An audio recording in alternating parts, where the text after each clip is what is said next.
Gracias, presidenta. Muy buenos días a todas, a todos, a todas. Liliana Noble de Pulso Saludable. Quisiera conocer de cuántos profesores van a poder disponer, si ya se sabe o solamente… Son los 5,000. 5,000. O sea, los peleadores que están peleando en los gimnasios, ellas y ellos, que son ya campeones o que están peleando profesionalmente, van a ser las y los maestros. Son 5,000 en todo el país, en los gimnasios que valida el Consejo Mundial de Boxeo. 5,000 para 100,000. 5,000 para 100,000 jóvenes. ¿Y estos jóvenes entre qué edades pueden participar? Ah, eso sí, Carlos. Los que van a recibir las clases. ¿Desde qué edades? 6 años. Desde 6 años hasta…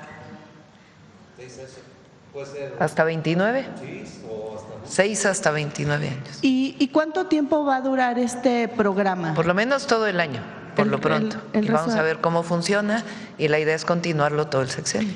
Y en un segundo tema, si me permite, presidenta, para el tema del simulacro, usted había solicitado que se hiciera el cambio del Sí. mensaje y no entendí bien.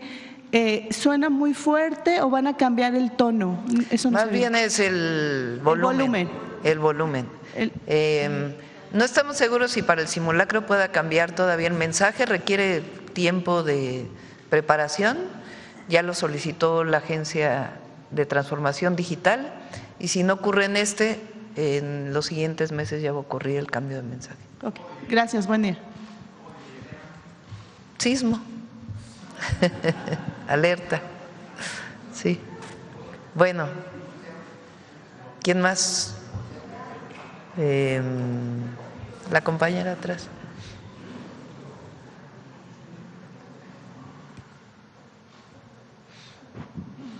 Recuerden que también estamos trabajando en el alertamiento para huracanes y el tema nada más es garantizar que en efecto se tenga toda la información para darla con certeza. Adelante. Presidenta, buen día. Gloria Carpio del periódico Diario Imagen. ¿Cómo será la selección de los 5,000 boxeadores que participarán en las primeras activaciones del programa Boxeando por la Paz? Mauricio, ¿quieres? Gracias. Se tiene el portal que ya está disponible, ya se hizo un trabajo previo con las comisiones de boxeo que hay en todos los estados, en municipios, con gimnasios y con toda la plataforma de boxeo profesional y amateur que tiene en México. Gracias. Presidenta, la actriz Salma Hayek, al celebrar los incentivos que apoyan a la producción del cine mexicano, señaló: quizá lo que no teníamos era esta presidenta. Asimismo, el pódium de ayer estuvo conformado por mujeres, lo cual nos lleva a la reflexión que se fortalecen y abren espacios para dar voz al talento femenino en esta industria que por siglos estuvo marcada más masculina. ¿Cuál es su sentir al respecto? Bueno, en este caso primero le agradezco a Salma sus palabras. Desde que entramos al gobierno teníamos la idea de estos incentivos. Una de sus promoventes es Sina Payán, que ayer también habló en el evento. Y estuvieron trabajando conjuntamente pues las compañeras que estuvieron ayer en el Presidium: Claudia Curiel, la secretaria de Cultura; Josefina, la secretaria de Turismo; y nos ayudó Altagracia Gómez también, y tuvieron la oportunidad de conocer a Salma a través también de la gobernadora de Veracruz, hay que decirlo, porque ella está filmando en Veracruz una película. Y ella también, cuando la conocí, pues planteó la idea de que hubiera incentivos. Entonces, en realidad, pues es un trabajo de mujeres para la promoción del cine. Entonces, por eso estuvimos puras mujeres en el Presidium el día de ayer, y es algo muy importante. No son grandes montos, ni siquiera, hoy lo vamos a publicar, sino más bien es la oportunidad de que distintas producciones internacionales y nacionales vengan a filmar a México y ocupen el talento mexicano vinculado con el cine. No solamente actrices y actores, sino también pues todos los oficios que están vinculados con el cine, que son muchísimos oficios, y al mismo tiempo la promoción de producciones independientes que muchas veces requieren de estos apoyos. Y va a haber una comisión que va a determinar, y al mismo tiempo lo que anunciamos el viernes, que es la protección de la voz de quienes doblan las películas y las series para que no sea simulada por inteligencia artificial. También el apoyo al cine mexicano para que 10% de las taquillas en buenos horarios pueda promoverse el cine mexicano, y al mismo tiempo en las plataformas que hay un espacio especial en donde se anuncia el cine mexicano, y algunas otras acciones que estamos desarrollando, como por ejemplo la cuarta sección del Bosque de Chapultepec amplía la escuela de cine que existe en el Centro Nacional de las Artes, el CCC, se certifican los oficios, que era una solicitud histórica de quienes trabajan en el cine por parte de la Secretaría de Educación Pública, y se abren espacios también para el encuentro, y todo es absolutamente gratuito, igual que estas clases son absolutamente gratuitas. Gracias. Y bueno, pues recientemente afuera de la Escuela Secundaria Diurna 324 Alfonso Caso Andrade, ubicada en Tláhuac, en la Ciudad de México, se desató una pelea entre adolescentes, pues que terminó en que un joven de 15 años está en terapia intensiva, y han surgido una ola de videos y versiones encontradas en redes sociales sobre este caso.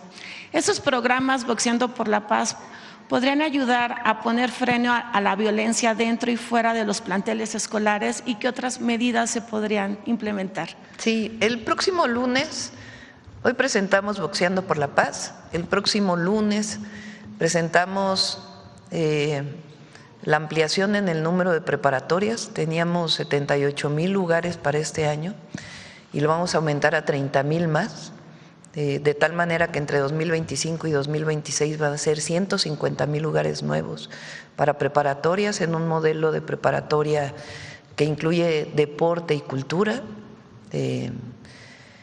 y al mismo tiempo un programa, hay un programa que se llama Vida Saludable ya en todas las escuelas, y el objetivo es que ese programa también incluya una parte de reflexión, que se ha preguntado muchas veces aquí, de salud mental, de apoyo para evitar la violencia. Y evidentemente este programa tiene ese objetivo, evitar que la violencia se genere en cualquier lugar, y en todo caso saquen su energía y busquen la disciplina en un deporte, en vez de generar conflictos internos en las escuelas.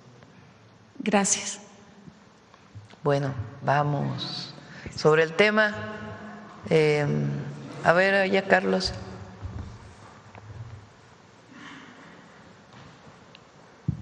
Buenos días a todas y todos, Carlos Navarro de Heraldo Media Group. El boxeo mexicano ha dado grandes campeones: Ricardo Finito López, Julio César Chávez, Salvador Sánchez, N cantidad. Pero ¿cómo explicarle a las personas que no conocen de la historia del boxeo por qué se elige el boxeo para apoyar a más de 100,000 jóvenes, Presidenta? El boxeo es muy popular en México, muy popular. También estamos haciendo las canchas de fútbol para aprovechar el mundial y hacer canteras y semilleros de fútbol, pero el boxeo es muy popular en México. A ver, ¿alguno de ustedes que quiera decir cómo fue que se involucró en el boxeo? Barbie. Acá.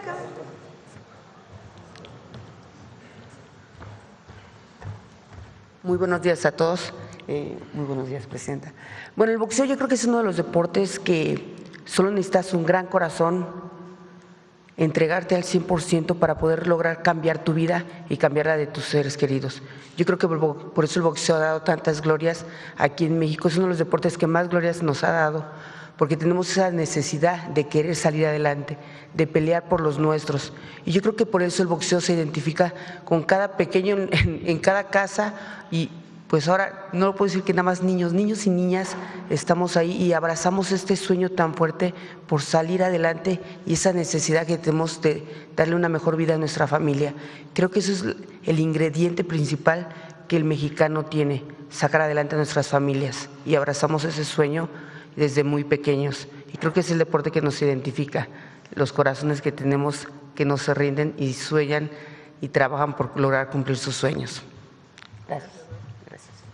Con lo que decía Desde cuando hicimos el programa Pilares, cuando fui jefa de gobierno, son 300 centros comunitarios en toda la ciudad.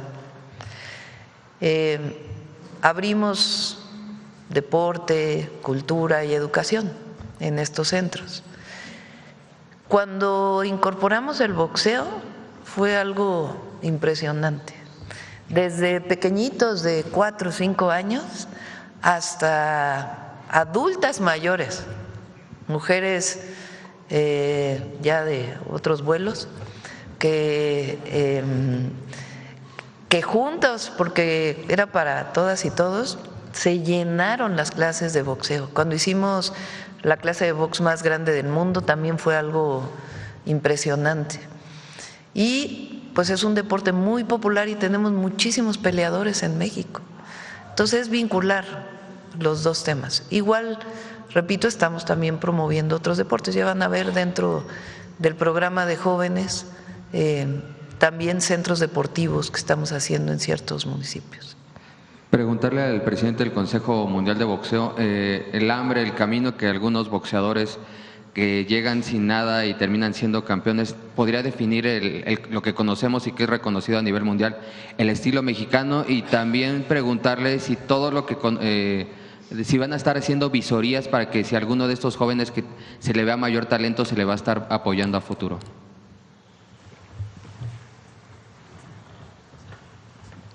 Sí, muchas gracias. Como decía Barbie, 14 medallas olímpicas, más de 200 campeones y campeonas mundiales. Definitivamente estamos viendo ahorita un gran resurgimiento del boxeo aquí en las alcaldías de la Ciudad de México. Hay torneos cada semana a nivel nacional, hay torneos de boxeo amateur. Y este programa va definitivamente a dar la oportunidad a quienes empiecen a practicar el boxeo, y sí puede llegar a ser un proceso de visoría para talentos del futuro. No puedo mentir, ellos empezaron 5, 6, 9, 10 años y hay muchos que se quedan en el camino que no llegan a ser boxeadores amateur o profesionales, y hay muchos que llegan a tener gran éxito. Sin duda alguna es una plataforma, está basada en toda una estructura bien formada a nivel nacional, con todos los gimnasios, con las comisiones de boxeo, y de ahí puede salir oportunidades para los nuevos campeones del futuro. Y ya por último, ¿qué mensaje le mandarían los pugilistas a los jóvenes que prefieren tener una vida sedentaria y estar en el celular y no hacer ninguna actividad deportiva? ¿Qué le pedirían? Pitbull, Conejo, ¿qué les dirían a los chavos? Es que vivimos en una sociedad, en un mundo actual complicado para nuestros hijos.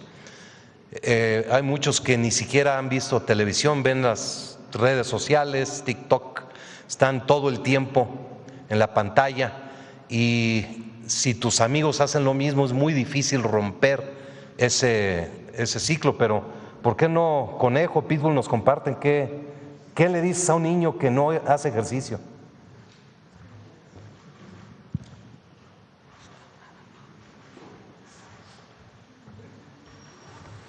Hola, ¿qué tal? Muy buenos días a todos. Buenos días, presidenta. Yo lo que le puedo decir a los niños que es el tiempo adecuado e histórico por lo que está haciendo nuestra presidenta por nuestra nación. Es tiempo de dejar de hacer convivencia mala, de juntarse en una esquina para tomar alcohol, ponerse de acuerdo para delinquir. Es momento para ponerse de acuerdo y ponernos los guantes por nuestra nación, por nuestro México, y seguir dando de qué hablar con los guantes. Muchas gracias.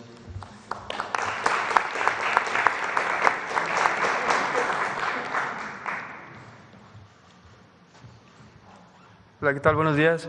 Pues no, nada, yo les diría a los jóvenes que dejen el teléfono, tanto teléfono como aparatos electrónicos. La verdad es que este deporte es muy bonito.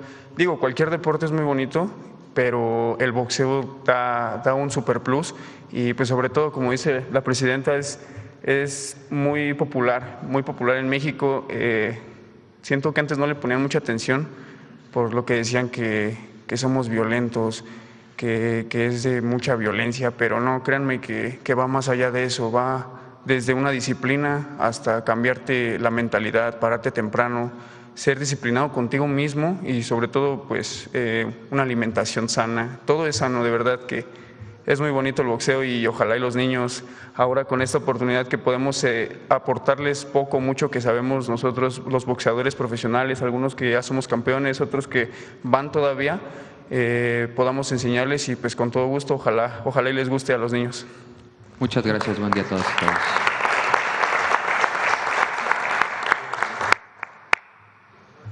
A ver, sobre el tema, porque dicen sobre el tema y luego se van a otras preguntas. A ver,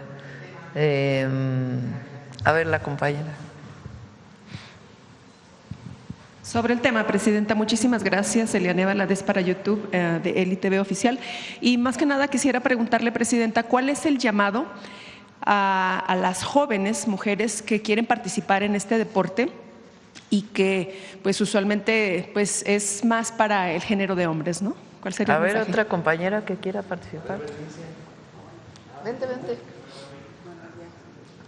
Gracias, Presidenta. Buenos días a todos. Pues yo como mujer, como madre, siempre lo he dicho, como bien lo dices, que piensan que nada más es para hombres esto del boxeo, cuando realmente no es cierto. Siempre me gusta ponerme un poquito de ejemplo como mamá de 2 niños, la cual en el boxeo sabemos que la carrera muchos empiezan muy pequeños. Yo empecé a los 26 años, fue que me animé a empezar esto del boxeo y la verdad lo recomiendo demasiado porque como mamás a veces nos quedamos en casa, ya no hacemos ejercicio, nos enfocamos mucho en solo en la familia y dejamos un poquito nuestra vida, que realmente sabemos que tenemos que estar sanas para poder cuidar a nuestros hijos. Entonces realmente yo les digo que nunca se pongan metas. A veces me dicen, es que ya estoy muy grande. Bueno, yo a mis 39 años ahora, ya 2 veces campeona del mundo, doy gracias por haber podido tomar ese paso, que realmente fue un poco difícil, no creía en mí, pero le digo a todas las mamás, a todas las chicas que a veces se sienten ya grandes, que no se sientan grandes, que lo hagan, que no se queden con esa espinita de decir podría haber hecho una cosa u otra, sino que no se pongan límites en su edad. Ahora sí que la edad es un número, así que échenle muchas ganas a todas las mujeres. Las animo, mamás o no mamás, que se metan al gimnasio y conozcan este bonito deporte que, como lo decimos, no nada más nos ayuda en lo físico, sino en ser disciplinados, nos enseña muchas cosas y mentalmente nos ayuda demasiado. Muchas gracias.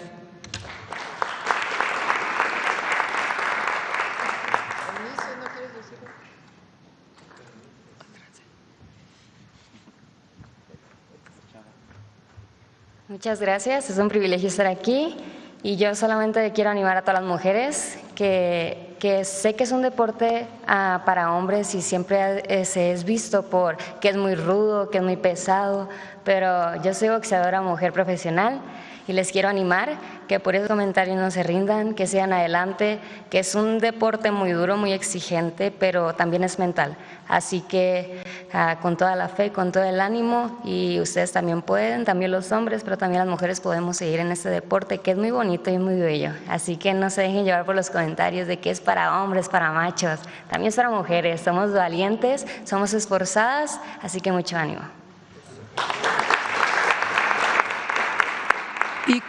¿Y cuál sería el mensaje de parte suyo, Presidenta, también pues a los niños, niñas, especialmente a las mamás, ¿verdad?, que tienen que llevar a los niños, que ya comienza, entiendo, desde los 6 años?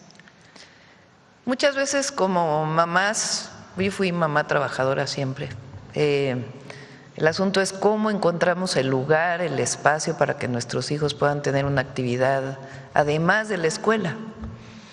Y a veces se requieren recursos porque en muchos lugares pues se cobra por participar en un gimnasio, en una escuela, en un deportivo en la tarde. Nosotros tenemos la obligación, todos los gobiernos, desde el municipal, el estatal, el gobierno de la ciudad y el gobierno de México, yo más que hablar de oportunidades es abrir accesos, abrir puertas de los derechos. más que de las oportunidades. Porque al final, el que un niño o una niña tenga una actividad además de la escuela, o que en la escuela pueda hacer deporte, pues es el acceso al derecho a la educación física, a todo lo que significa el deporte, no solamente en términos de la salud física, sino también la salud mental.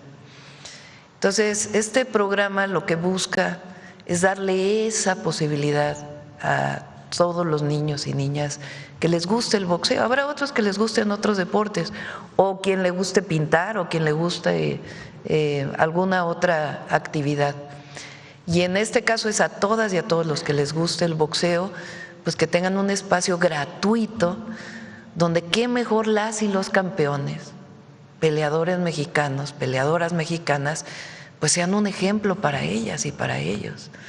Entonces es un ejercicio, digamos, de política pública, un ejercicio de gobierno que integra al peleador profesional, a la peleadora profesional y al mismo tiempo a las familias.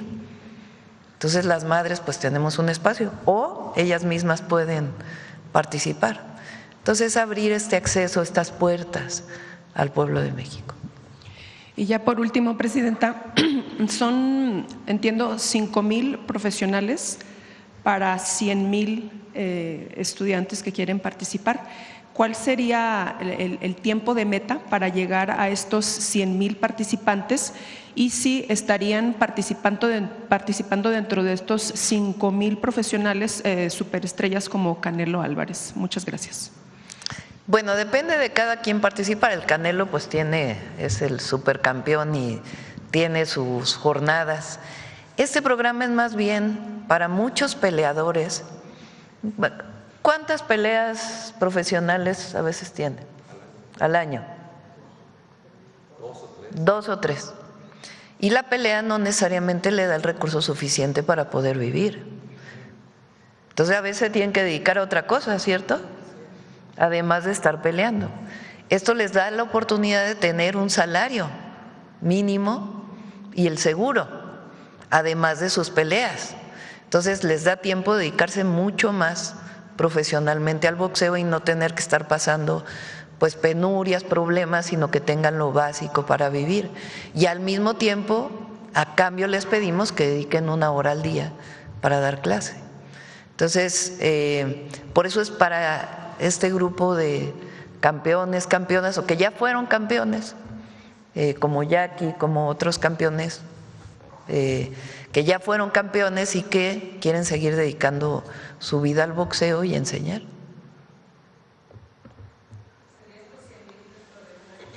Los 100,000, lo más pronto posible. Sí, se abren las convocatorias y van a ver que con la mañanera, pues rápido se van a empezar a inscribir.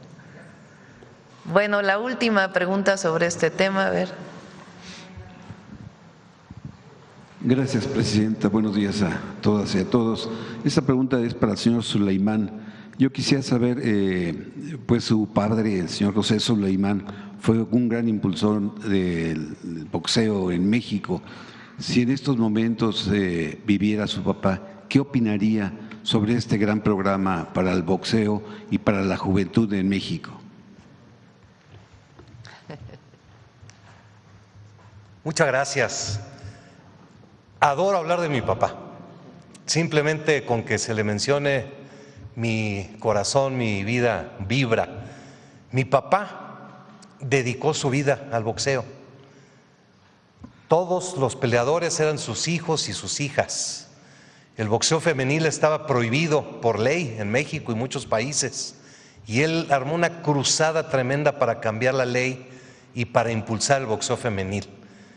Estoy seguro que él anda por aquí y hoy le puedo decir que hoy es el día más feliz para la familia Suleimán por saber lo que el boxeo significaba para mi papá.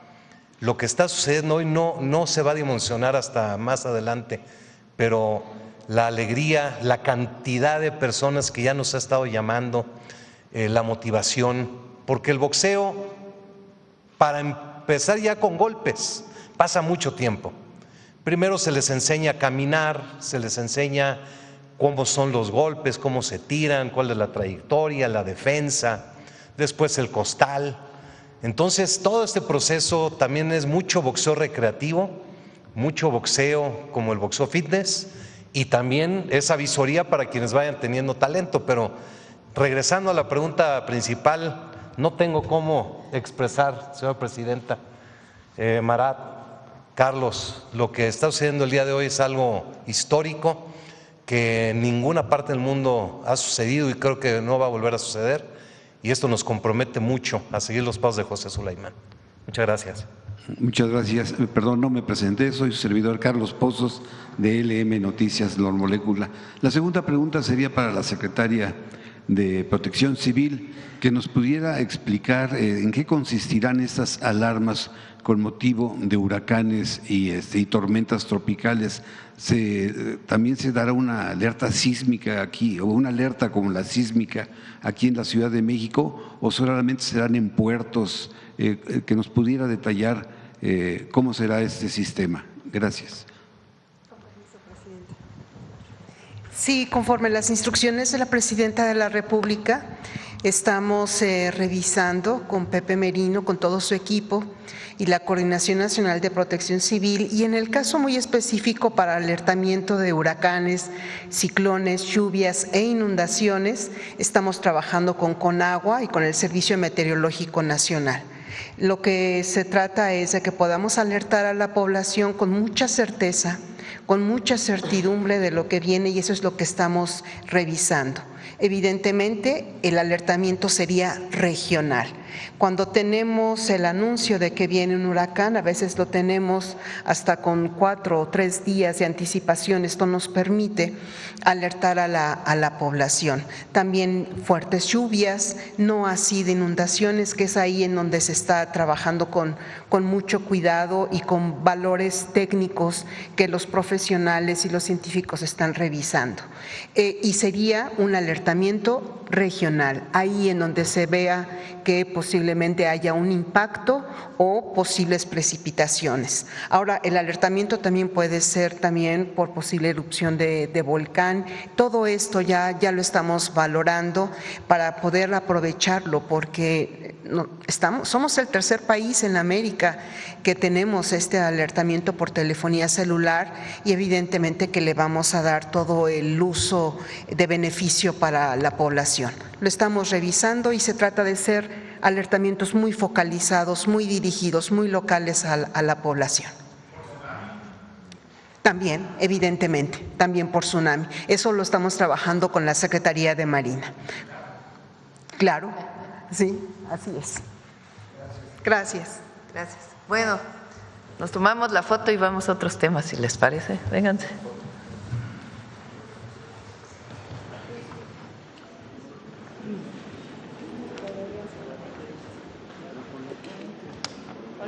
Con los guantes, por favor. Con los guantes.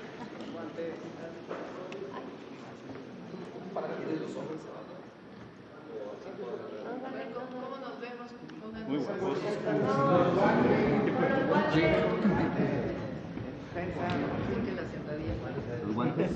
Carlos y Mara.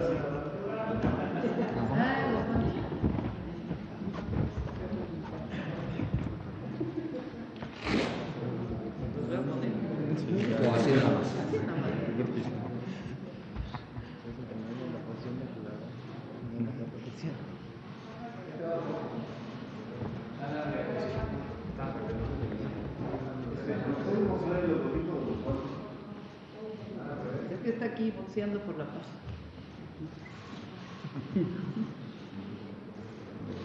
De este lado, por favor. Y así todos con él.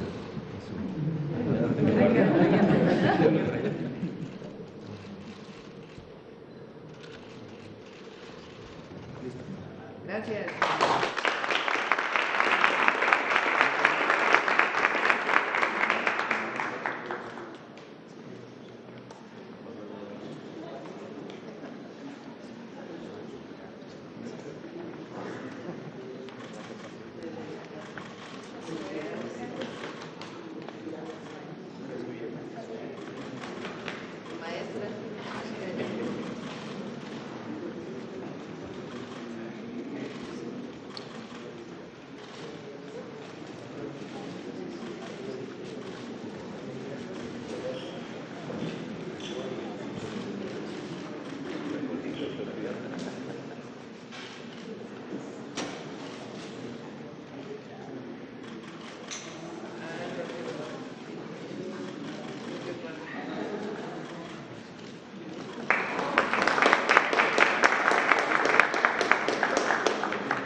vamos a otros temas. A ver.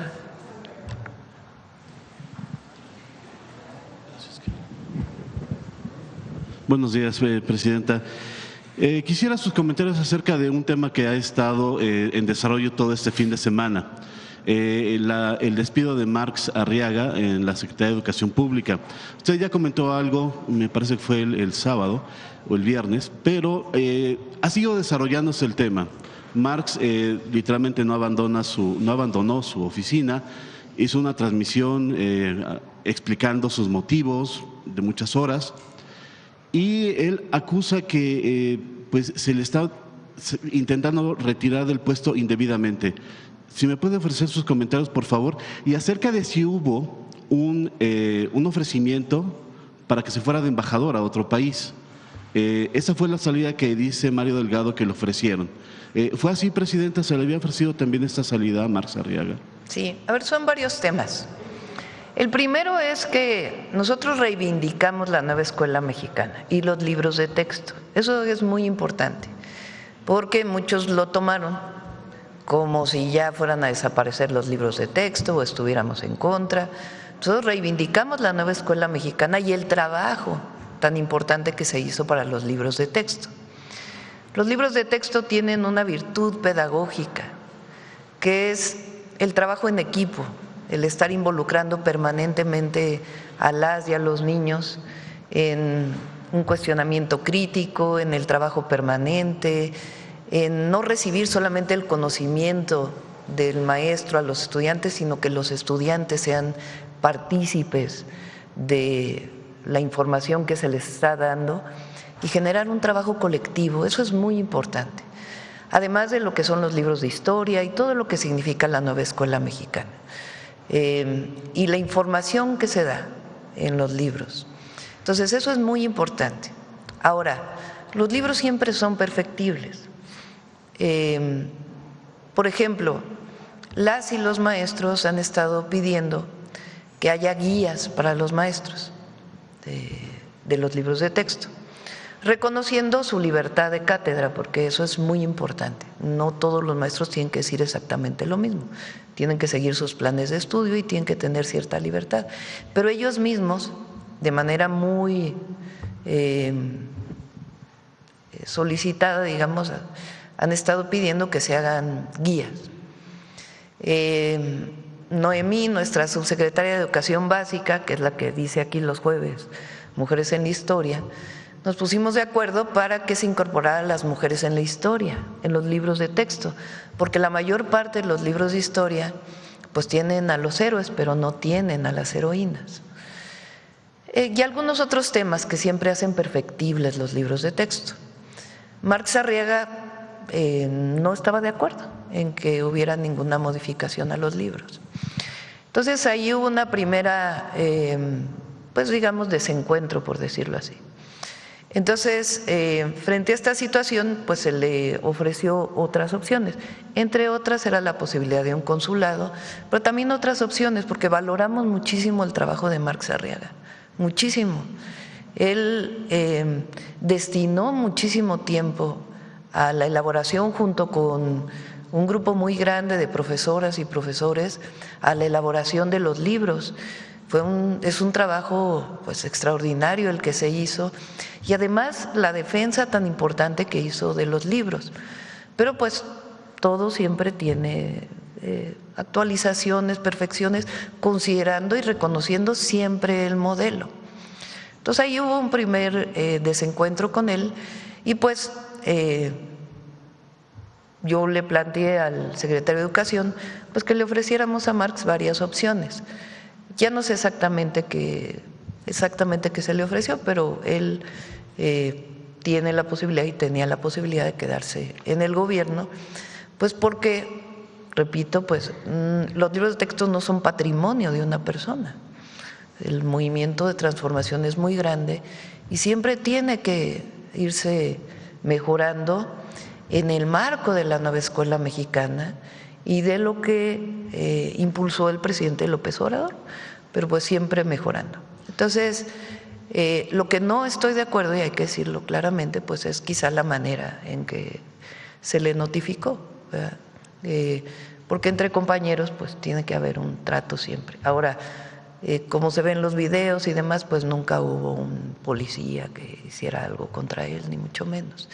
Entonces, valorando el trabajo de Marx, pues siempre está la oportunidad de seguir trabajando en el gobierno, y no hay nada que solo sepan los padres y madres de familia. Los libros de texto están bien, fueron elaborados de manera integral con maestras y maestros, sino pues hay algunas cosas que siempre hay que incorporar a los libros y son siempre perfectibles. También los libros de texto, y vamos a seguirlos impulsando con pues algunas nuevas incorporaciones, sobre todo, imagínense, para las niñas.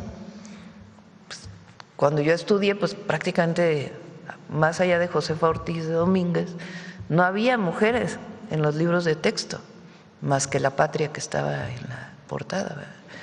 Entonces, yo creo que para todos es muy importante que se incorpore a las heroínas de la patria, y para las niñas y los niños es muy importante saber que hubo mujeres que participaron en la construcción del país, entre otras cosas.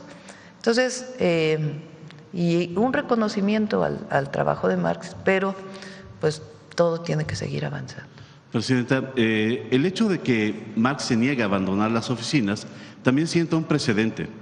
Si en algún momento algún otro funcionario es separado de sus funciones o se le ofrece otro cargo y no está de acuerdo, se podría repetir esto. Esto sienta un precedente. No, y él siempre tiene el espacio jurídico, porque todos tienen derechos ¿alguna acción laborales. Administrativa? No, a ver, contra de él? Yo pienso que se va a resolver y no hay que entrar ahí en un conflicto que usen ahí todo el mundo para hacer de esto algo muy grande. Entonces, pues es el diálogo, siempre vamos a buscar dialogar y encontrar soluciones, ¿no?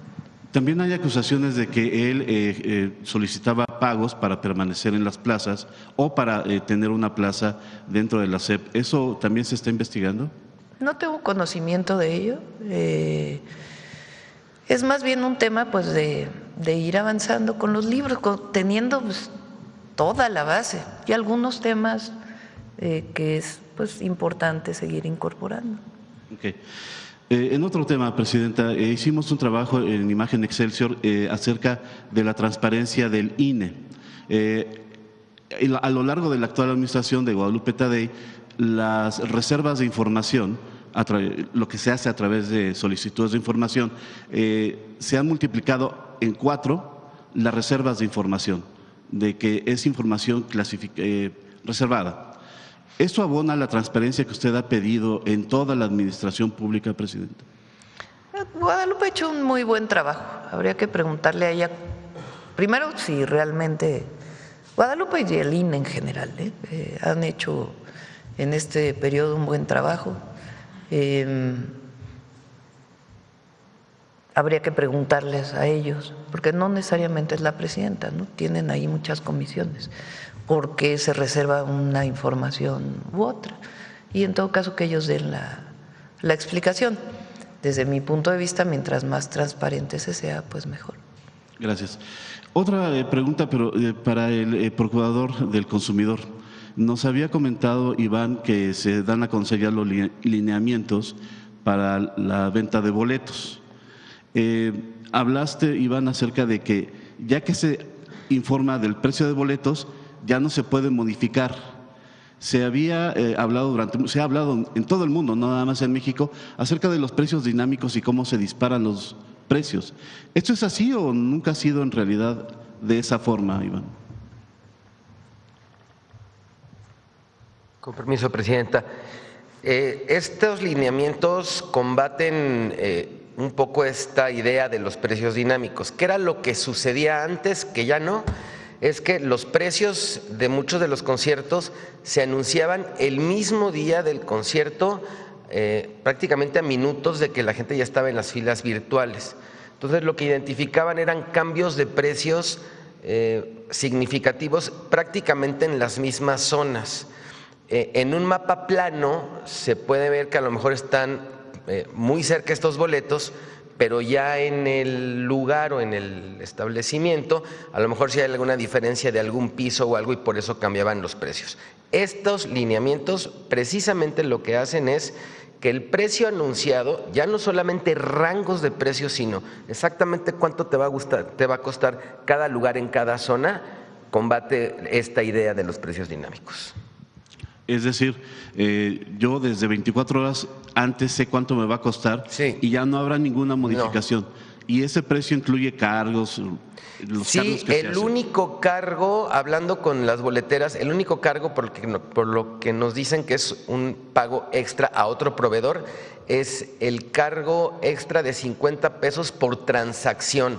Se compren los boletos que se compren. Si se compra 1, 2 o 3 o 4 por transacción, es un cobro extra de 50 pesos. Pero todos los demás cargos adicionales ya van a venir cargados. Muchas gracias. Gracias, presidente. Gracias. ¿Quién más? A ver. Gracias, buenos días, presidenta. Arturo Pavón, de Efecto Colateral y Chihuas News. Bueno, preguntarle primero acerca de lo que tuvimos el evento de ayer. ¿Qué fue, pues de qué manera el evento sobrepasó sus expectativas? Que tuvo usted que cambiar lo que había escrito, que ya no lo quiso leer y cambió su discurso. ¿Qué fue lo que hizo que pues esto? Fue muy emotivo, ¿no?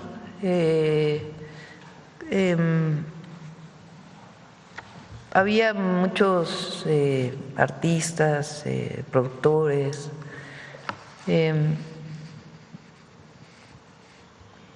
que algunos de ellos han venido con nosotros del movimiento, otros no tanto.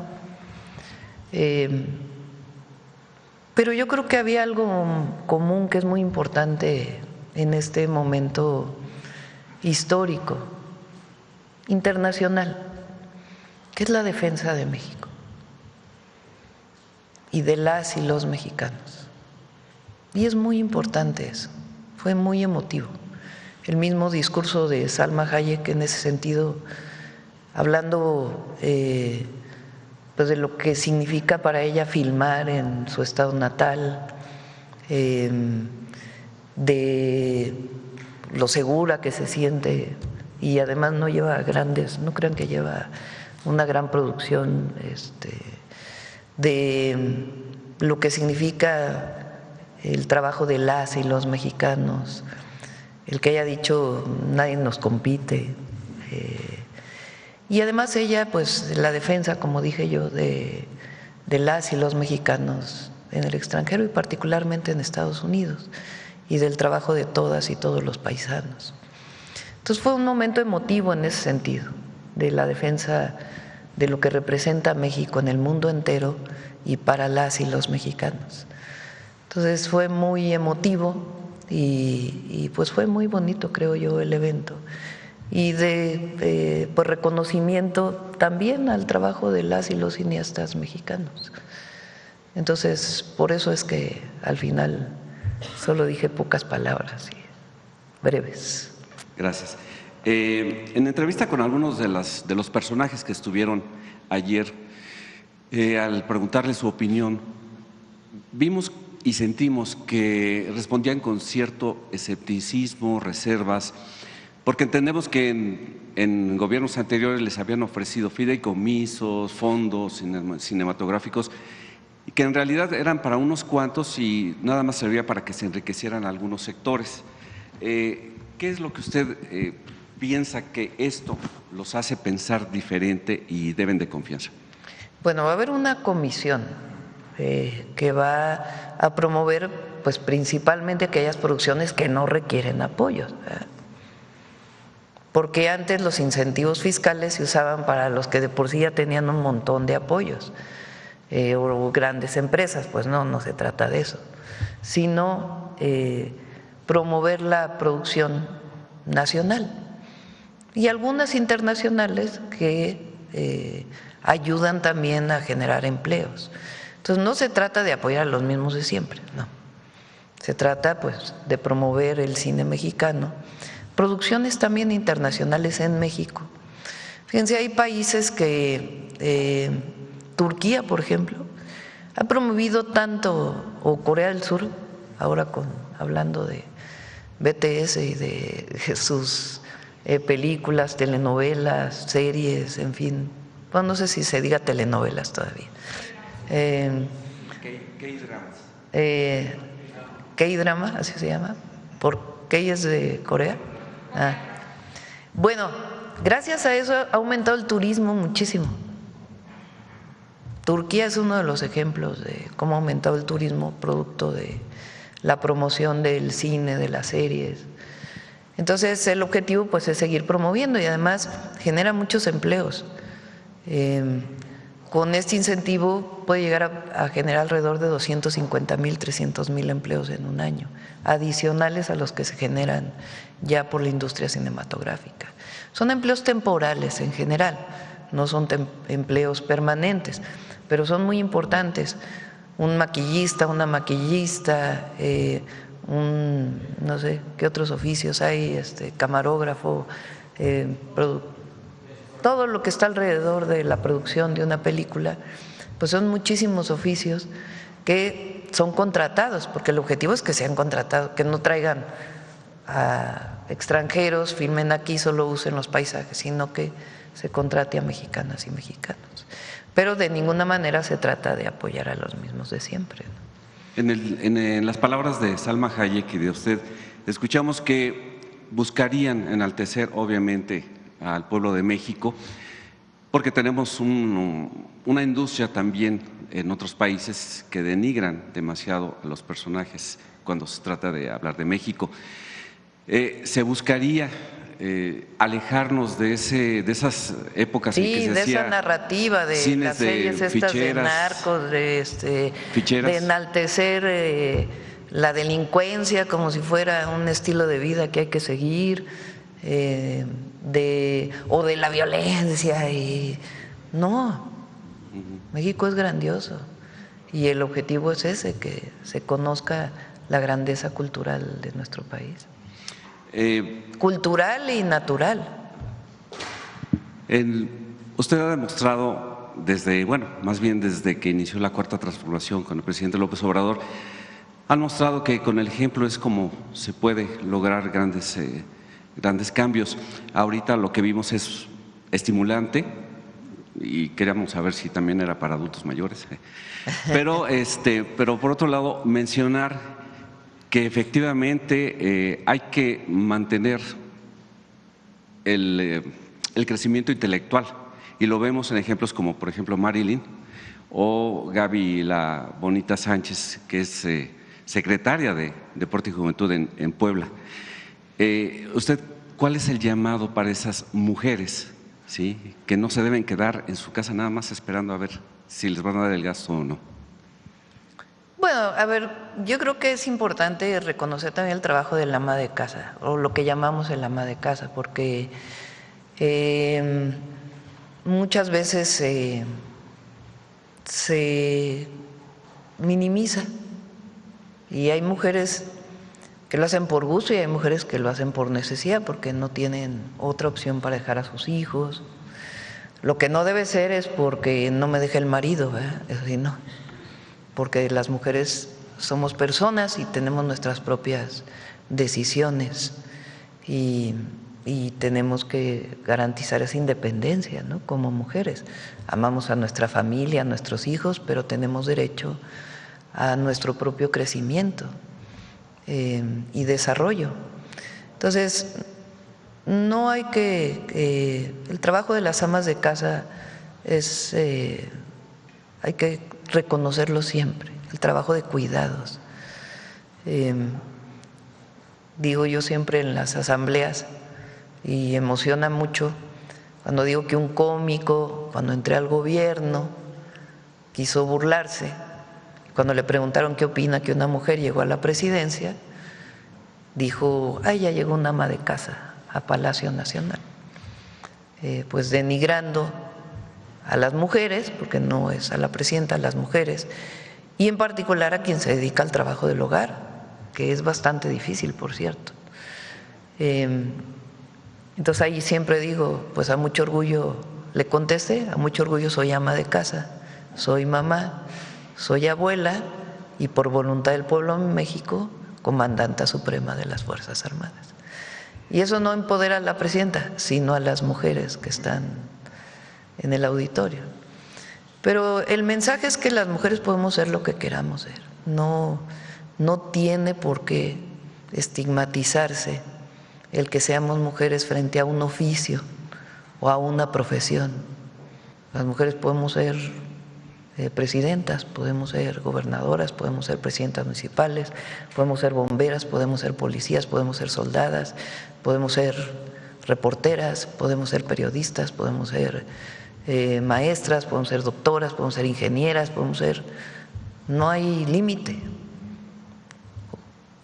Recuerdo que vi un spot en una red social hace tiempo de niñas que decían, lo peor es quitarte los sueños. Pues es también discriminación. Es decir, tú no puedes ser esto. Y a veces, incluso desde la familia, no, ¿cómo vas a estudiar ingeniería, mijita? Eso es para hombres. No, ¿cómo vas a ser mecánica? Eso es para hombres. No, ¿cómo vas a ser soldada, mijita? Eso es para hombres. No, mijita, ¿cómo vas a ser periodista? Vas a andar del tingo al tango, eso es para hombres. No, las mujeres podemos ser… ¿Cómo vas a ser peleadora? ¿Cómo vas a ser boxeadora? Imagínate. No, las mujeres podemos ser lo que queramos ser. Había una frase que decían siempre, vas a hacerte machorra. Y eso. No, o decir, no juegues con carritos, porque eso es para hombres. O a los niños también, no juegues con muñecas, porque eso es para mujeres. O sea, no hay por qué estigmatizar desde pequeños, ¿no? Y eso no significa que estás haciendo algo subversivo, ¿no? Si una niña quiere jugar con un carrito, con unas… Bueno, ya no se juega con canicas, ¿verdad? ¿O sí todavía? Sí. Hay que regresar a las canicas, al yoyo, al resorte, a la cuerda, en el recreo en vez del celular. Y ahora como mujer debe estar muy orgullosa porque, de acuerdo al informe más reciente de la Organización para la Cooperación y el Desarrollo Económicos, México se mantiene en el segundo lugar en desempleo con el 2.6. Bueno, ese es orgullo para todas y todos. Ahí lo tienes, el del desempleo. El otro día sacamos el de que somos tercer lugar en los países de la Organización para la Cooperación y el Desarrollo Económico en reconocimiento del gobierno. Decían, no, es falso. Esto viene de publicaciones de… Pero está Japón arriba, ¿no?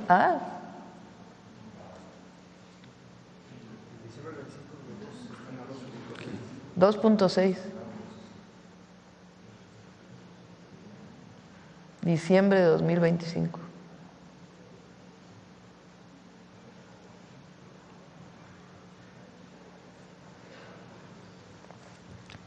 Para quienes dicen que la transformación no da resultados. Muchas gracias, presidente. Gracias. ¿Quién más? A ver, ¿quién más? A ver, la compañera.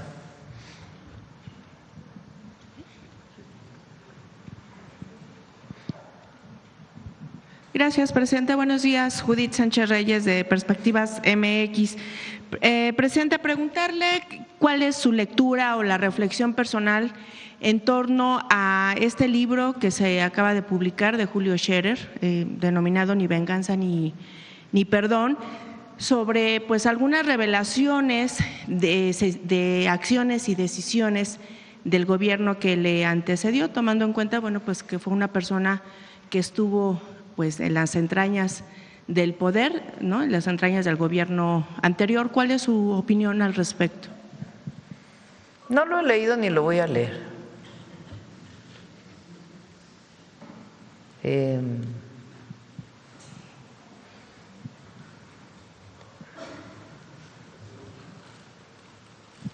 Porque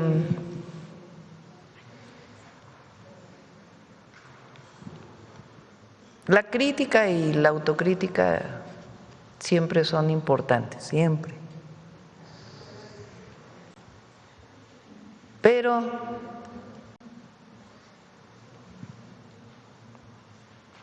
nosotros somos parte de un movimiento de transformación. Y repito, aunque la crítica y la autocrítica se valgan, siempre hay que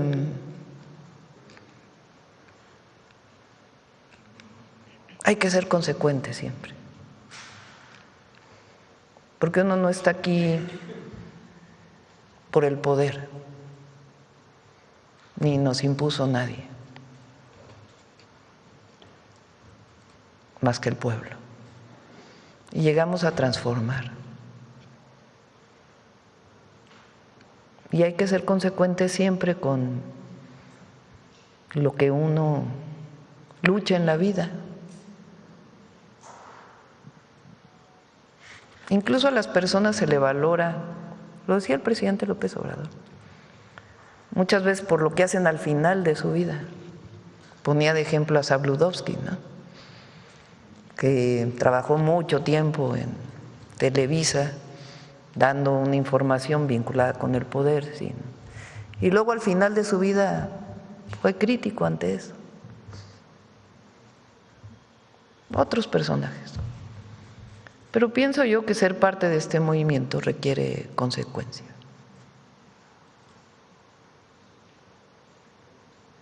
Ser consecuente. No veo, de lo que he leído en los medios, cuál es la fuente que usa para ciertas denuncias que hace.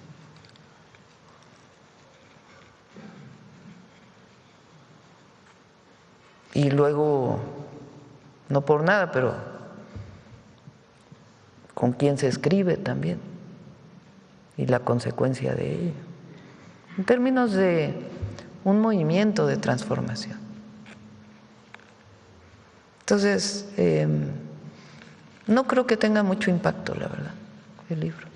Sí tiene ahí en X, la red X, ¿no?, y en lo que se llama el Círculo Rojo. Pero la gente sabe lo que es el movimiento de transformación y lo que ha representado en la vida de las personas. Y si tiene una denuncia, pues que la ponga, ¿verdad?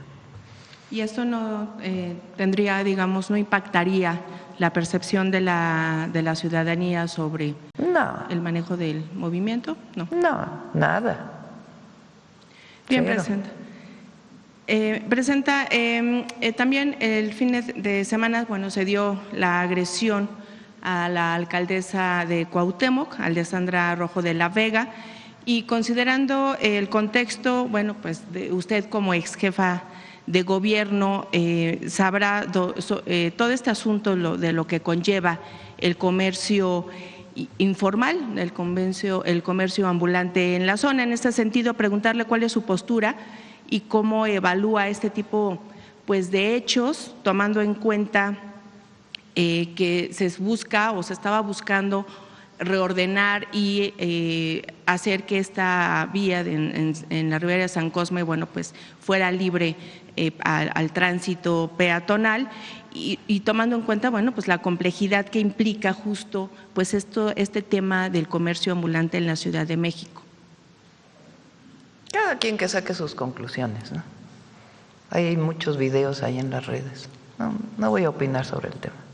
Que cada quien saque sus conclusiones de los videos que vienen en las redes. Yo pienso que, a mí me tocó ordenar el comercio desde que fui secretaria en Medio Ambiente. Me tocó el ordenamiento del comercio en la primera sección del bosque de Chapultepec. Me tocó como jefa delegacional de Tlalpan el ordenamiento del comercio en vía pública. Me tocó como jefa de gobierno, obviamente, y la complicación siempre del centro histórico.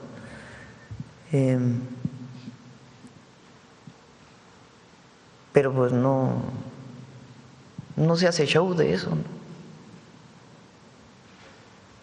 Se trabaja, se hacen mesas de trabajo, se hace diálogo, siempre hay pues sus complicaciones en el ordenamiento. Entonces, yo creo que la política y el ejercicio de gobierno pues tiene que ver con la comunicación y con la acción, con el pensamiento, con una visión, pero en particular pues en este caso pues,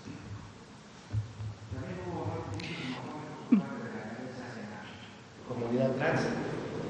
Sí, por eso digo, no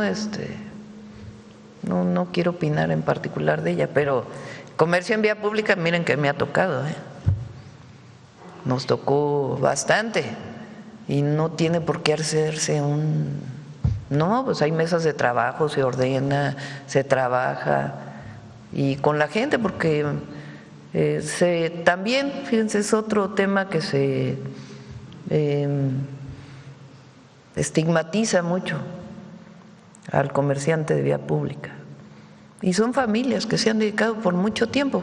Hay que ordenarse, no se puede pues tener una calle llena de comercio en vía pública, hay que ordenarse, para eso hay plazas, para eso hay diálogo, pero pues son familias que se han dedicado por muchos años a eso. Entonces no tiene por qué estigmatizarse, ni tampoco hacerse un show de un operativo, no, pues hay que trabajar ese ejercicio de gobierno. Precisamente justo en este asunto presenta de hacer un ordenamiento de estas personas que, como bien dice, buscan el trabajo. Al final del día también, digamos, su necesidad de trabajar se ha convertido en un elemento de manipulación, incluso de los partidos o de partidos políticos o de personajes políticos, que al final del día los utilizan como coto de poder en la cuestión electoral. Y por otra parte también pues son personas que son blanco del crimen organizado, porque también son extorsionados. Al final del día, el hecho de que estas personas no estén en la calle, pues eso les quita economía a los grupos criminales que se sabe pues están en diferentes alcaldías. No, pero no puedes generalizar. No, primero no hay que generalizar. Ha habido, en la mayoría se les puede haber un caso en particular, pero no se puede generalizar. Obviamente siempre se busca la formalización de los empleos, la formalización de los comercios, pero el comercio en vía pública es algo que existe desde hace muchos años en nuestro país. Y la manera de ordenarse pues es con mesas de trabajo, buscando, y no solo con los liderazgos, donde también participen los comerciantes, para poder ordenar y que realmente haya derechos para todos, ¿verdad? El derecho al empleo, pero también el derecho del que debe caminar en vía pública. Y obviamente si hay un tema de colusión con delincuencia, pues hay que actuar conforme a la ley. Sí, bueno, más que nada que ellos son víctimas de extorsión y justamente en ese sentido. Sí, también por eso hay que trabajar con ellos. Entonces, pero de ahí a estos operativos con redes sociales y ¿qué necesidad? ¿No habría entonces una especie como de trabajo coordinado entre los tres órdenes de gobierno para el comercio en vía pública le corresponde a los estados y a los municipios o a las alcaldías, en el caso de la Ciudad de México, el ordenamiento del comercio en vía pública? Incluso los comerciantes pagan derechos por estar en la vía pública, no es que no paguen nada, hay un padrón, se pagan derechos por estar en un lugar, tienen que estar bajo ciertas condiciones, así está establecido en la ley, en la Ciudad de México particularmente. Y ahí donde pueda participar el gobierno de México con programas que apoyen a formalizar, etcétera, pues en eso estamos, pero no tiene por qué haber uso de violencia. Hay que buscar siempre el diálogo, siempre. Sí, yo me refería más que nada a lo que tenía que ver con el delito de extorsión, que finalmente están ustedes implementando un programa justo para reducir el impacto de este delito. en ese sentido. Y bueno, por otra parte, Presidenta, preguntarle qué le han reportado sobre esta revelación que se dio también hace unos días, que hace una investigación periodística sobre la alerta que emitió el Consulado General de Houston en México por la presunta existencia de un mercado negro de expedición de actas de nacimiento a ciudadanos cubanos obtenidas de manera fraudulenta en Tapachula y expedidas en algunas oficinas del registro civil. Preguntarle si se ha hecho justamente un mapeo, un rastreo de estas personas que obtuvieron este documento oficial y para qué han sido utilizadas. Lo estaba investigando el Gabinete de Seguridad y particularmente la Fiscalía, si es que hubiera habido, y la Fiscalía de Chiapas, si es que hubiera habido este caso, pero no es un caso que nosotros tengamos conocimiento. Y a partir de la noticia que salió, pues el Gabinete de Seguridad toma nota y revisa el caso particularmente con la Fiscalía de Chiapas, si es que hay un caso de algún funcionario público que pudiera haber estado haciendo algún acto de corrupción con algún registro civil, pero no es algo generalizado ni mucho menos. Y está la Fiscalía de Chiapas con el gabinete investigando. Y precisamente justamente en esta misma línea hay otro pues caso que también ha pues causado cierto revuelo sobre el caso de la embajadora de México en Honduras, Marta Susana Peón Sánchez. Saber si ella renunció a su nacionalidad cubana para poder realmente ser nombrada con este cargo en el Servicio Exterior mexicano. Cumple con todos los requisitos de ley y en todo caso puede informar la Secretaría de Relaciones Exteriores. Y finalmente presenta también otro de los temas que han estado recurrentes en las últimas semanas es lo que tiene que ver con las universidades del bienestar. En lo que tiene que ver con el plantel de aquí de la Ciudad de México, a los alumnos se les dijo que cerrarían sus puertas porque no pagaron la renta y tuvieron que trasladar la sede al municipio de Texcoco, obviamente afectando a los estudiantes que viven aquí en la Ciudad de México. Preguntarle qué se sabe al respecto y sobre todo de esta situación de la demora de la entrega de los títulos. No hay demora. Los Hubo estudiantes en algunos casos que sí. algunas demoras, pero no hay demora.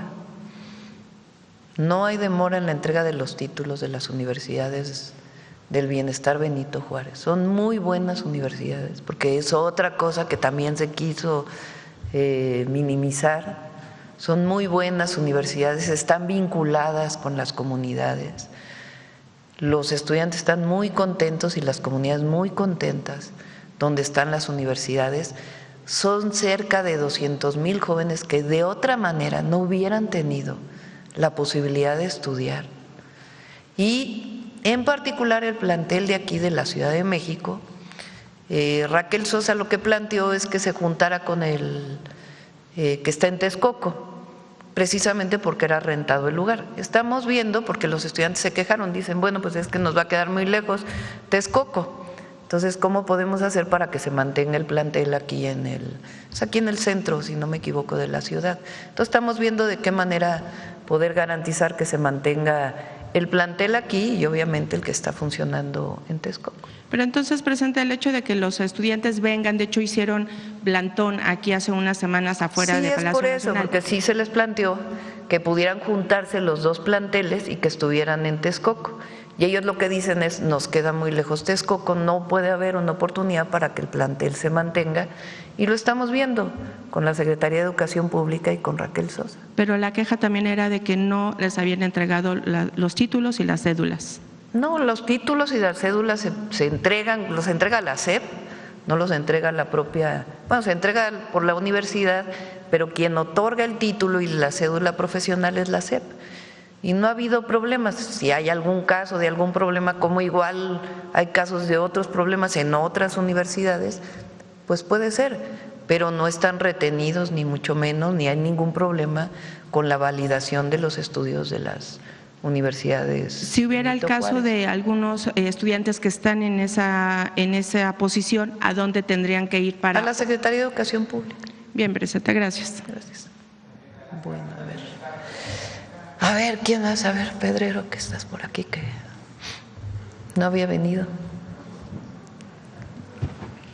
Buen día, presidenta. Manuel Pedrero, de los Reporteros MX. Rápidamente, para abonar un poco más a la información sobre lo del fin de semana con el operativo de la Cuauhtémoc, en Reporteros MX documentamos cómo los moretones y rasguños que presenta eventualmente la alcaldesa después del operativo se los propicia su propio equipo de trabajo, su propio equipo de logística. Entonces, para que no quede en el vacío desinformativo, sería bueno precisar eso, que todos los moretones que se presentan se los origina el propio equipo de trabajo de la alcaldesa. Dicho lo anterior, aprovechando la presencia del secretario del Trabajo, pregunta relacionada al tema de la jornada laboral que se votó la semana pasada. Primero, el coordinador de Morena en el Senado, Ignacio Mier, señaló que existe la posibilidad de que en leyes secundarias se incorpore el tema de los días de descanso. Preguntar en una primera instancia si esa decisión está en coordinación y en conocimiento de la Presidencia de la República, y en segundo lugar, ese mismo día que se votó en el Senado la reducción de la jornada laboral en México, en Argentina se aumentó a 12 horas, lo cual marca un contraste interesante considerando los proyectos de nación de ambos países en el curso ideológico. Entonces, preguntarle a ambos, tanto a usted como al secretario, sobre estos aspectos, presidenta.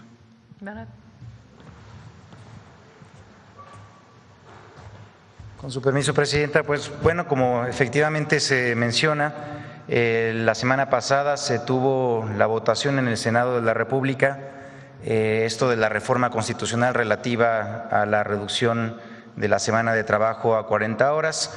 Como también lo pudieron atestiguar, fue una votación además histórica, básicamente sin ningún voto en contra en la votación general. Y eso habla pues evidentemente de cuál es el diagnóstico que se tiene por parte de las mexicanas y los mexicanos, por todas y por todos, de la necesidad imperiosa de avanzar hacia esa reforma tan pues deseada. El compromiso que estableció nuestra presidenta, el número 60, es que avanzáramos de manera gradual hacia una semana de 40 horas y así quedó justamente reflejado esto en la propuesta que fue entregada al Senado y que posteriormente va a pasar a la Cámara de Diputados y eventualmente, al ser una modificación constitucional, a la aprobación en la mayoría de los congresos de los estados de la República. ¿Qué es lo que va después a pasar? Que se tienen que discutir algunos aspectos que también son complementarios, esto para las leyes secundarias, particularmente en la Ley Federal de Trabajo, y lo que se debe de decir es que no se está tocando tampoco lo relativo a la jornada diaria de 8 horas, se está incluyendo una jornada semanal, o más bien cuántas son las horas a la semana, que es de 40 días. Se verán algunos otros elementos relativos a estas disposiciones, 40 horas, perdónenme, y si es más, no, para abonar a la confusión, porque además sí hay que comentar, ha habido pues mucho interés de esto y la verdad es que es muy buena pregunta al respecto, porque también hay quienes han aprovechado para mal informar, para dar información no precisa, diciendo primero que con esto los trabajadores van a ganar menos, pues ya citando al clásico, mentira, también diciendo que van a aumentar las horas extras, mentira, también diciendo que esto va a significar menos descanso para los trabajadores, también mentira. Pues comentar que el compromiso que estableció nuestra presidenta es justamente que avancemos hacia esas 40 horas a la semana y pues sí, efectivamente también esto contrasta, como ya se mencionó, con otras experiencias internacionales en donde pues lo que hemos visto es que hay una precarización del trabajo. En México estamos justamente en el lado contrario, en la afirmación de derechos, en la recuperación de derechos, en la implementación de nuevos derechos laborales, y esto es parte justamente de la tradición que ha tenido la Cuarta Transformación en los últimos años. Es cuanto, presidente. Presidenta, sí, hubo una votación unánime, pero de 121 senadores, cuando son 128, hubieron abstenciones.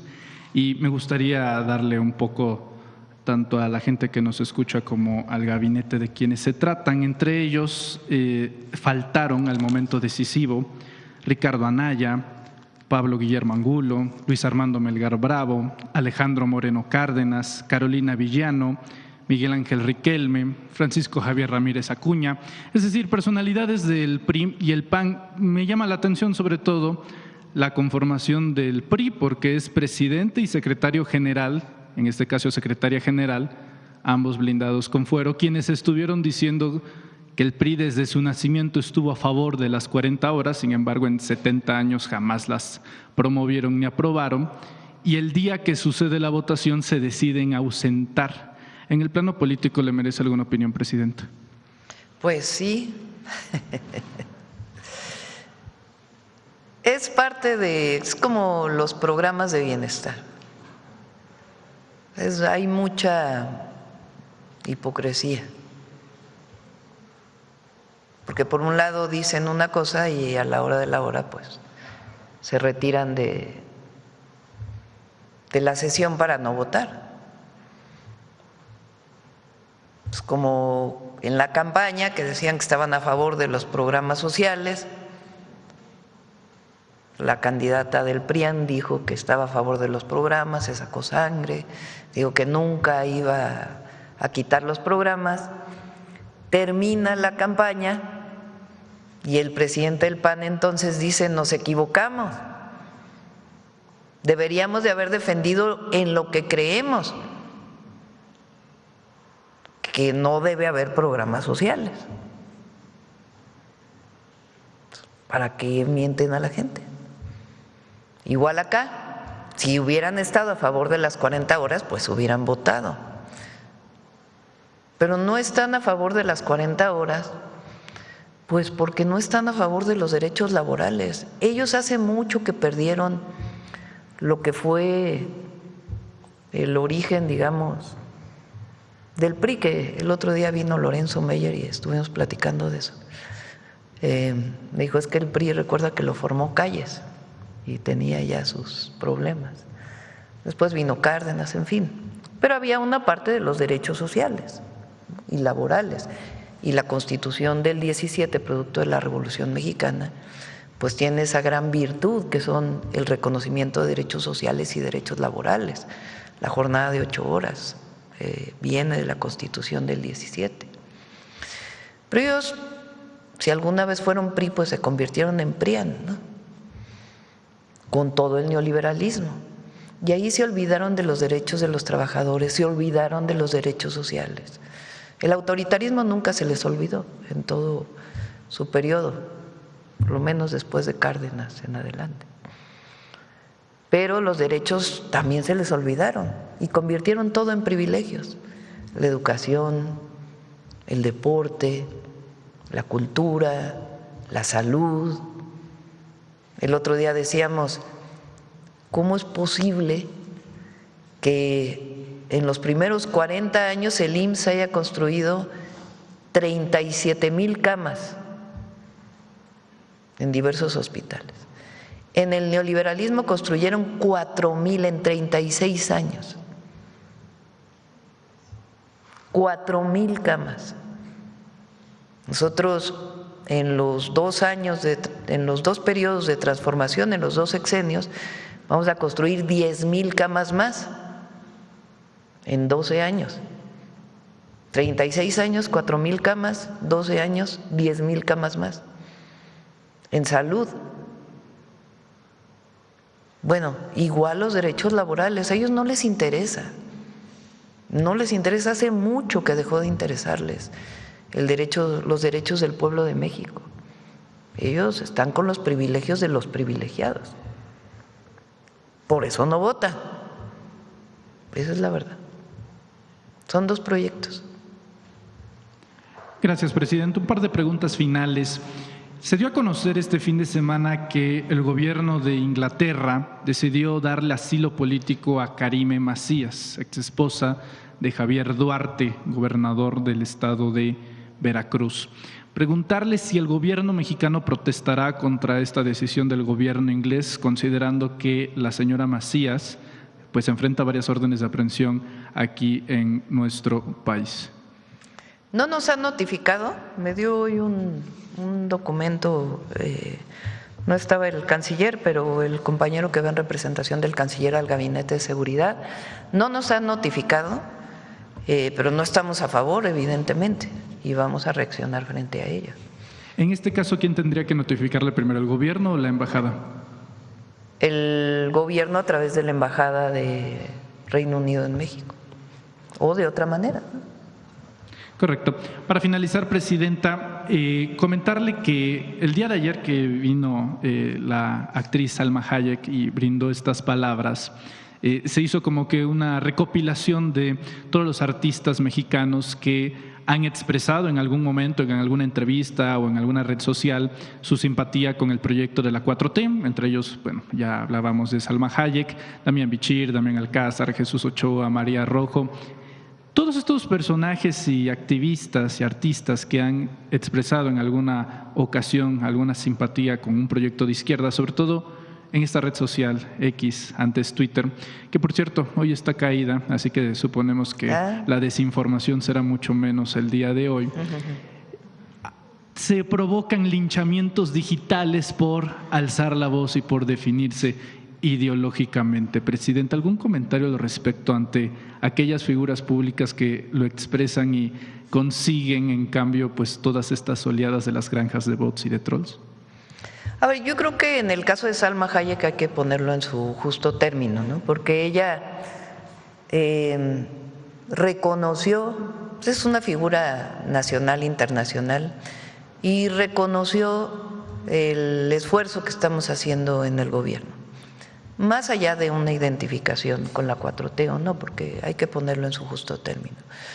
Pero reconoce el trabajo que estamos haciendo y particularmente una identidad por ser mujeres, que estamos al frente del gobierno, de los distintos puestos y en particular pues el trabajo que ella siempre ha hecho por la defensa también de las mujeres y de México en el exterior. Ayer creo que más allá de la 4T pues fue una manifestación de defensa de México, creo que eso es muy, muy importante, y del trabajo de los artistas mexicanos. Hay quien no soporta que se hable bien de la presidenta o que se hable bien de México. Tenemos el caso de estos personajes que se fueron a la reunión esta de CEPAC, que a ver qué es CEPAC exactamente. Conferencia Política de Acción Conservadora. Bueno, fueron a decir unas barbaridades de México, no de la presidenta, de México. Creo que juraron ante la bandera de Estados Unidos, creo.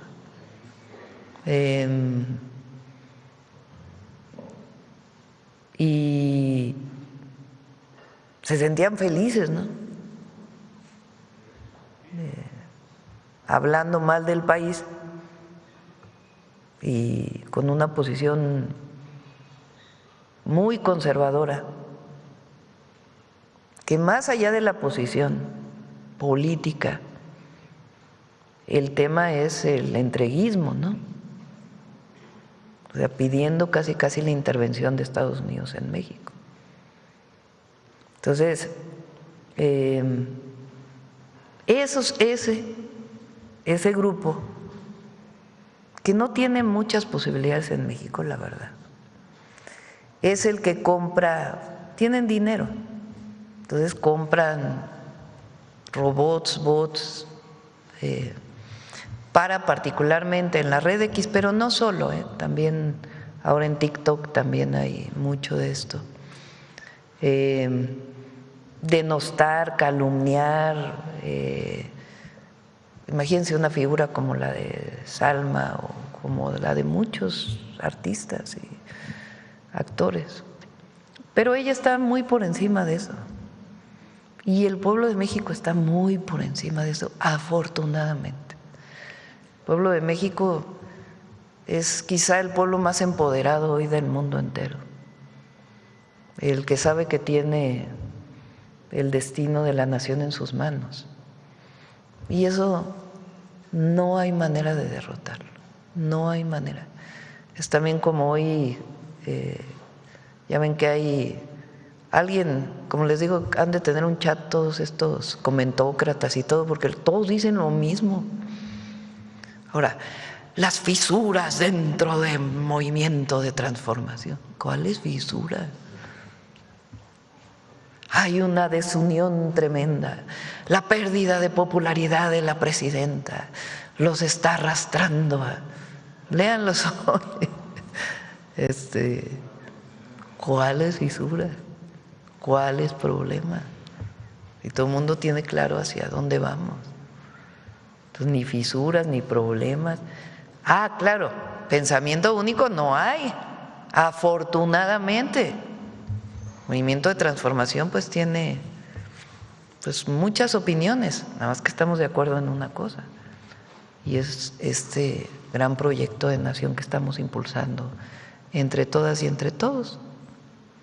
Ya iba a ser mi pregunta final, pero ya que sacó el tema con lo de CEPAC, la semana pasada en Reporteros MX documentamos que uno justamente de los enviados a Washington para reunirse en este foro conservador, eran dos en particular, ¿no? La diputada priista plurinominal Tania Larios y el diputado migrante panista Raúl Torres. Este último, a través de una investigación de José Luis Piña, compañero de los Reporteros MX, pues descubrimos que para tener la condición de diputado migrante, según las normativas del Instituto Electoral de la Ciudad de México, debería de tener esencialmente residencia en los Estados Unidos.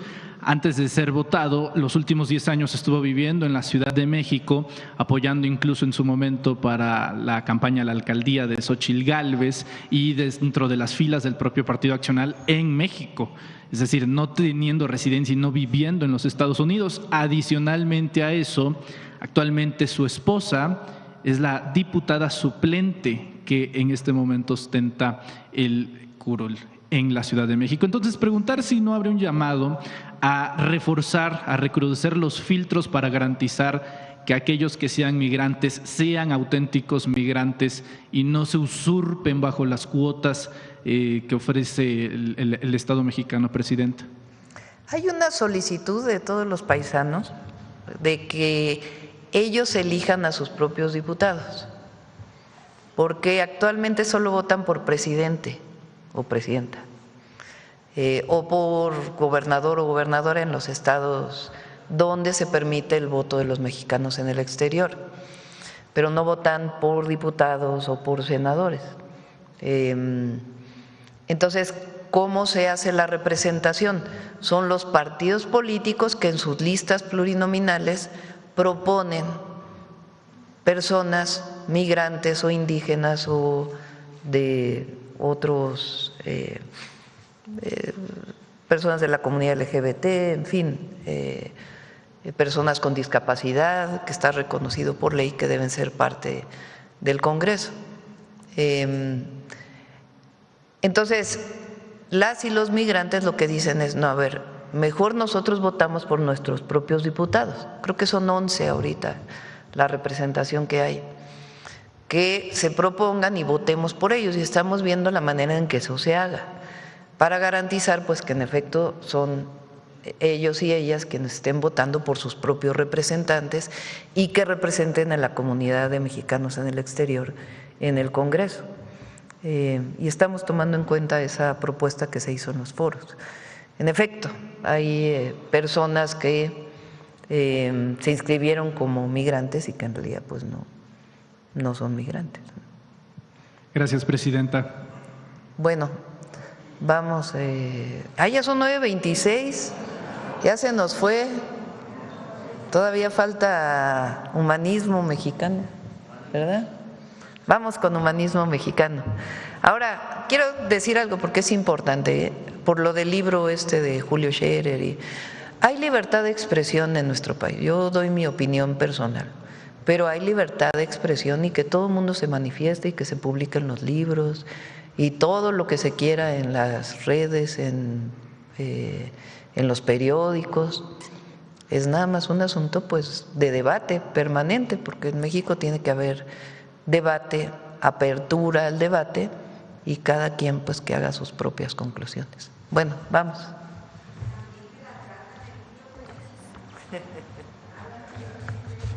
Muchas gracias, presidenta. Buenos días a todos y todas.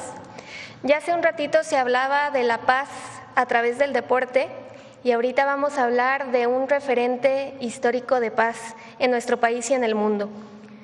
Porque en un contexto de tensiones internacionales vale la pena que miremos hacia nuestro pasado para que nos demos cuenta de que la diplomacia, la paz y el respeto al derecho ajeno son caminos posibles para toda la humanidad.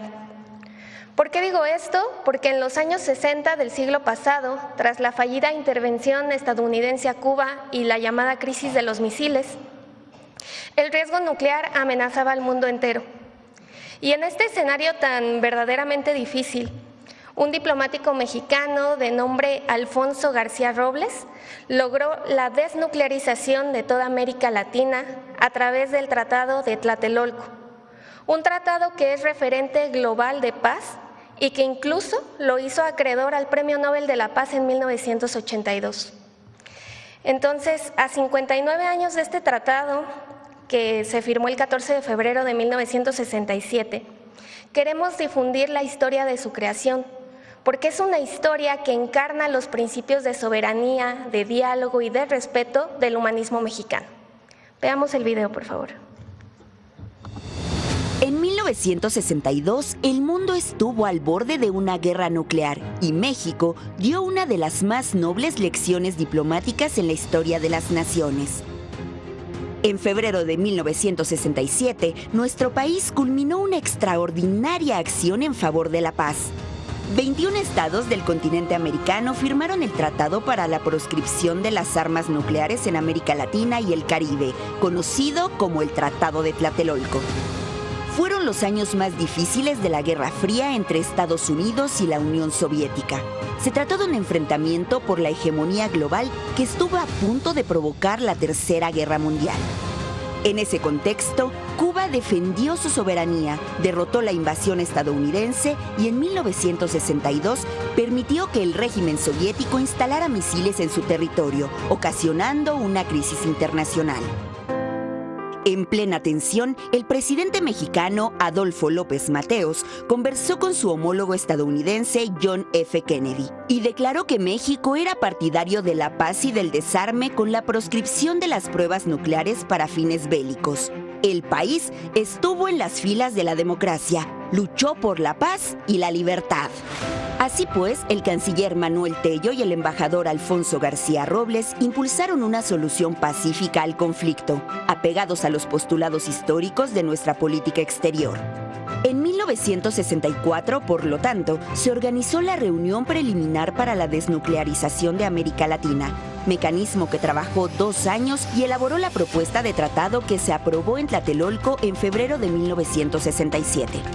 Los 21 países firmantes se comprometieron a prohibir el uso y fabricación de armas nucleares para terminar la carrera armamentista y consolidar la paz, basada en la igualdad soberana de los estados, el respeto recíproco y la buena vecindad. Por su destacada labor en favor del desarme en 1982, Alfonso García Robles recibió el Premio Nobel de la Paz. El humanismo mexicano reconoce y retoma la tradición de nuestro país de oponerse a las guerras y al uso de armas nucleares y de destrucción masiva. Reivindica la negociación, el diálogo, la solución pacífica de los conflictos y la observancia del orden internacional ante cualquier amenaza o acción en contra del respeto mutuo.